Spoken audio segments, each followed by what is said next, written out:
As we sit here making this video, it's about 25 degrees outside. We're here in Cleveland, Ohio. So, Pete, that means water lines can freeze. Yeah, it does. And how do people avoid that? Because that's not a good thing. Well, the main one's going to be, your outside hose spigots. There's usually typically a shut off going to the outside hose spigot somewhere inside the home. You want to shut that off.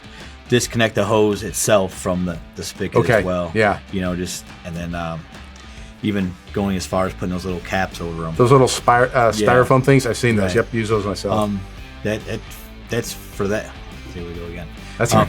Yeah, for as far as that goes, that it'll take care of that problem. And then if you have any cold spots in the house, a crawl space or something that is colder than the rest of the house typically, you might want to have that looked at and make sure it's insulated well and stays up to above freezing, obviously, so you don't have a problem down the road.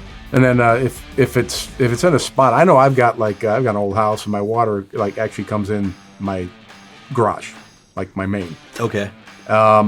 Heat wraps, do those, places those can solve things or help anyway? Yeah, you could, like you said, you could insulate the pipe itself or heat wrap it. But the only thing with the heat wrap is you got to make sure it has power all the time. Yeah. And it stays, Yeah. And of course, if the water freezes, it could destroy your outside spigots and stuff like that. So pretty important.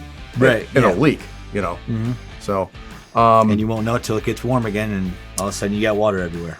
Hey, one more question. I know some of those outside spigots, don't they have it's kind of a freezeless line? Frost-free. How does that work? The actual shutoff for the valve is actually, 8, 10, 12 inches inside the wall. Yeah. Inside from the spigot.